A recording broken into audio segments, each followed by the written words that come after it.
waspadai penipuan online dan kenali ciri-cirinya ya, guys. Hai pemirsa.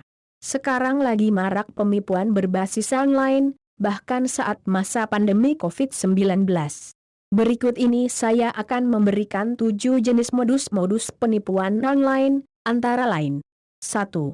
Modus undian berhadiah. Ketika kita melakukan aktivitas berselancar di dunia maya, seringkali pada browser muncul pop-up yang mengatakan jika kita memenangkan sebuah hadiah.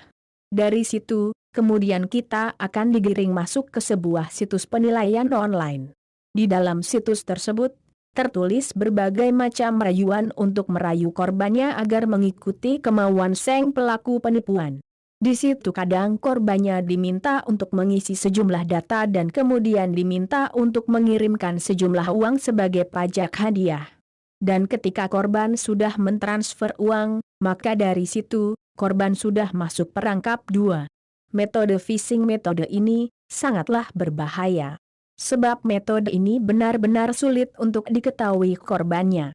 Metode ini bekerja dengan menyalin sebuah data yang diinputkan melalui form website tertentu. Ketika korbannya mengetikkan apapun, ataupun memasukkan data diri hingga PIN ATM, maka data tersebut akan tersalin secara otomatis dan bisa dilihat oleh pencurinya. Dari situ, pencuri akan dengan mudah menguras isi rekening korbannya. Maka dari itu, masyarakat harus lebih berhati-hati ketika masuk ke sebuah website karena saat ini dengan kemajuan teknologi, para pelaku kejahatan juga memanfaatkan majunya teknologi. 3.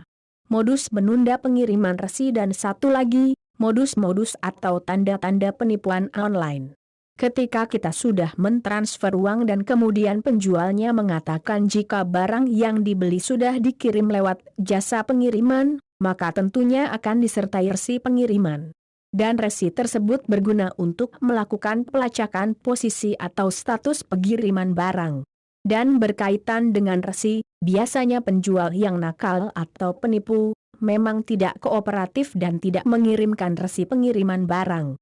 Dan ketika diminta, pelaku selalu beralasan jika sedang keluar kota, kemudian resi tertinggal di rumah. Selain itu, terkadang mereka juga mengatakan jika resi belum tercetak dengan berbagai alasan. Maka dari itu, jika bertransaksi online, harus benar-benar memilih situs atau toko online yang terpercaya. 4. Penipuan dengan mengirimkan bukti transfer palsu. Bukan hanya pembeli saja yang bisa terkena tipu, namun penjual juga bisa terkena tipu jika tidak waspada dan teliti. Sebab, saat ini juga marak ketika bertransaksi, pembeli mengirimkan bukti transfer palsu.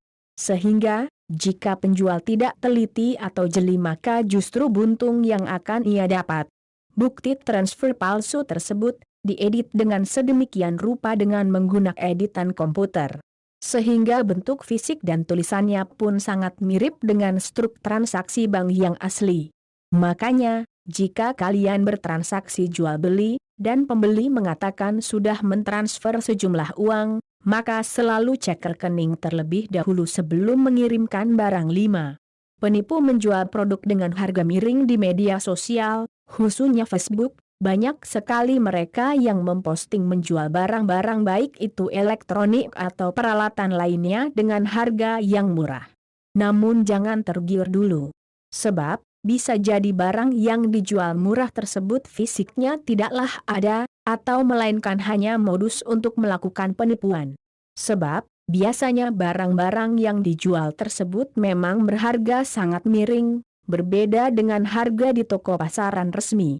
Makanya jika mendapatkan tawaran harga barang yang begitu jomplang jauh dengan harga resminya, maka harus wajib waspada. 6. Email spam. Penipuan online bermula dari email, juga pernah ada.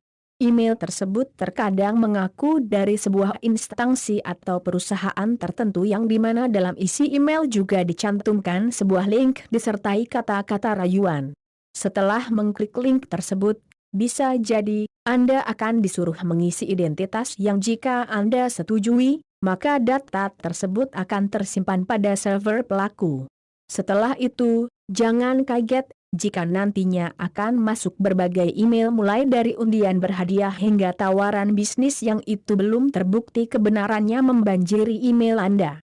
Namun, diimbau untuk jangan mudah tergoda, sebab bisa saja apa yang ditawarkan pada email tersebut justru nantinya malah membuat Anda rugi. 7.